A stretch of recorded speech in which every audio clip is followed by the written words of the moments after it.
Bharatiya Janata party Pune शहर उपाध्यक्ष व कोथरूड मतदारसंघाचे अध्यक्ष प्रशांत हरसुले यांच्या लोकसेवा कार्यालयाचा शुभारंभ नुकताच उच्च व तंत्र शिक्षण मंत्री महाराष्ट्र राज्य चंद्रकांत दादा पाटील यांच्या हस्ते करण्यात आला। या लोकसेवा कार्यालयाच्या उद्घाटन प्रसंगी मोनिकाताई मोहोळ, शशिकला मेंगडे, शिवराम मेंगडे, मंजुश्री खर्डेकर, दीपक पोटे, कुलदीप सावळेकर, निलेश कुंढाळकर, प्राची बगाटे, कांचन कुंबरे, माधुरी सहस्त्रबुद्धे व पक्षाचे विविध पदाधिकारी तसेच स्थानिक नागरिक मोठ्या संख्येने उपस्थित होते।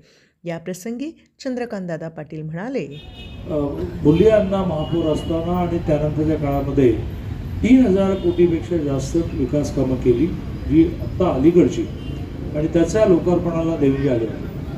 मेट्रो 11000 कोटी, 24/7 900 कोटी, 11 STP 1800 कोटी, हे पाहिलेच नव्हते आकडे। इतक्या मोठमोठे आकडे हे बुल्लियांना असतील, देवेंद्रने असतील, हे राज्यातून आणले। साधा कात्रज कोंडवा रस्ता आहे, त्याच्या ॲक्विजिशनला देवेंद्रने 200 कोटी रुपये दिले, म्हणजे जमीन अधिग्रहण करणार। असं भरभरून पुण्याला भारतीय जनता पार्टीने सत्तेत आनंद दिला आहे। आगामी काळात काय द्यायचं यासाठी 1 लाख घरामध्ये जायचं आहे की तुमचं काय म्हणणं आहे, आम्ही निवडून आलो तर आम्ही काय करावं, त्याला म्हणतात जाहीरनामा। तो जाहीरनामा आपण लोकसहभागातून करणार। लोकांची इच्छा काय, तुम्ही सांगा काय अजून राहिले। लोक म्हणतील ट्रॅफिकचा प्रश्न, आपण त्याला उत्तर देऊ की या सगळ्या मेट्रोचे ट्रॅक पूर्ण झाले, 8 लाख लोक, आता 2,15,000 लोक रोज मेट्रोनं प्रवास करतात। ती मेट्रो कोणी आणली? ती मोदीजीने आणली, देवेंद्रने आणली।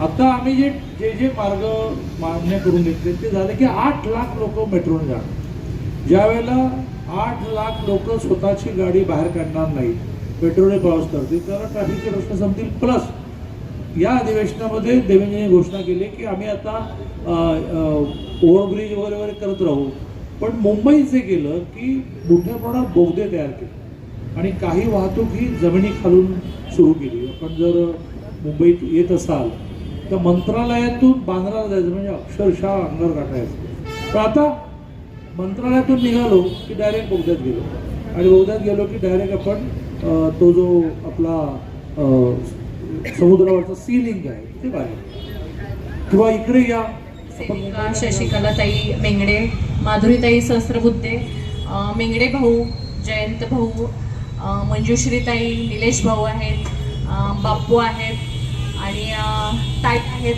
हरसुले ताई आहेत। आपण सगळे भारतीय जनता पार्टीवर प्रेम करणारे सर्व कार्यकर्ते, पदाधिकारी यांच्या उपस्थितीत मला वाटतं हा उद्घाटन सोहळा पार पडतोय। भाऊंनी सांगितलं की कार सेवक होतो, खरं तर या सगळ्यांनी तिथं त्यावेळेस काम केलं म्हणून आत्ताच आपण राम मंदिर बघू शकलो। जवळपास 500 वर्ष लागली आपलं राम मंदिर बनायला, पण खरे त्यावेळेचे कार्यकर्ते भक्त हेच लोक होते म्हणून आपण ते बघू शकलो। 35 वर्ष प्रशांत भाऊंनी काम केलंय, अनेक चांगल्या वाईट गोष्टी त्यांच्या आयुष्यात घडल्यात, पण माझा बहिणीचा एकच सल्ला असेल की असं कुठेही खचून न जाता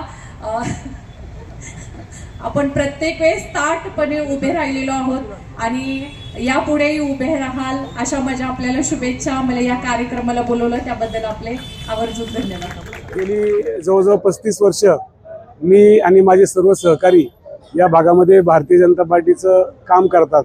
म्हणजे ज्यावेळेस कोथरूडमध्ये इतर पक्षांचं राज्य होतं, अगदी सुरुवातीला आपण जे म्हणतो एक रोपटं लावायचा जो विचार आमच्या मनामध्ये आला की ते हिंदुत्वाचं रोपटं या भागात रुजलं पाहिजे असा विचार त्या काळी आमच्या तरुणांच्या मनामध्ये आला, आणि तो विचार घेऊन आम्ही या ठिकाणी भारतीय जनता पार्टीच्या कामाला सुरुवात केली।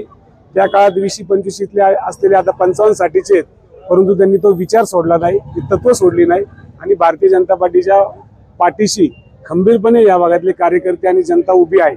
आणि भारतीय जनता पार्टीला अगदी पदवीधर असो, महानगरपालिका असो, विधानसभा असो, लोकसभा असो, या सर्व निवडणुकांमध्ये अगदी घवघवीत यश मिळवून देण्याच्या कामामध्ये या भागातील कार्यकर्त्यांचं योगदान मोठं आहे। सुरुवातीला ज्यावेळेस मी विद्यार्थी दशेतून आंदोलनामध्ये उतरलो राम जन्मभूमीच्या, त्यानंतर तो विचार माझ्या मनामध्ये होता की हिंदुत्वाचा विचार घेऊन आपण या पुढील काळामध्ये कार्यरत राहायचं। आणि मग तो विचार करता करता आता सर्वसामान्य नागरिकांचं जे स्वप्न आहे की एक राम मंदिर व्हावं, 500 वर्षाचं स्वप्न आज साकार झालं, राम मंदिर झाल्यानंतर राष्ट्र मंदिर व्हावं अशी जी माननीय सरसंघचालकांनी त्यांची मनातली इच्छा बोलून दाखवली की राष्ट्र मंदिर घडवण्यासाठी आमच्या भागातले अनेक तरुण ज्येष्ठ मंडळी या आंदोलनामध्ये उतरली आहेत आणि लोकांमध्ये म्हणजे जे प्रशासन आहे आणि लोक या दोन जनतेमधला दुवा बनण्याचं काम आम्ही या ठिकाणी करू. या भागातील लोकांसाठी कार्य म्हणजे आता कोथरूडचे आमदार दादा आहेत, पुण्याचे खासदार मुरलीधर अण्णा आहेत, महानगरपालिकेमध्ये भारतीय जनता पार्टीची सत्ता येईल, राज्यात सत्ता आहे, केंद्रात सत्ता आहे. तो सत्तेचा लाभ या ठिकाणी पंडित दीनदयाळजी उपाध्याय आहेत त्यांच्या उक्तीप्रमाणे की शेवटच्या घटकापर्यंत पोहोचवण्याचं काम आणि त्यामधला दुवा म्हणून करण्याचं काम आम्ही या कचेरीच्या माध्यमातून करू. माझ्या भावना म्हणजे गेली 35 वर्ष मी तो विचार सोडलेला नाही. या ठिकाणी जन्म झाल्यामुळं या भागातल्या प्रत्येक व्यक्तीशी माझे जिव्हाळ्याचे संबंध आहेत. म्हणजे माझी सख्खी बहीण असो किंवा एक मानलेली बहीण असो, त्या दोन्ही बहिणींशी माझे तेवढेच जिव्हाळ्याशी संबंध आहेत आणि काम करत राहणं. पक्ष त्याचा विचार करेल, मी दादा बोलल्याप्रमाणे पक्ष प्रत्येक व्यक्तीचा विचार करतो आणि तो विचार मला मान्य आहे. जे पक्ष करेल, दादा करतील, मुरलीधर अण्णा करतील, ते त्यांचे विचार, त्यांचा निर्णय मला मान्य असेल.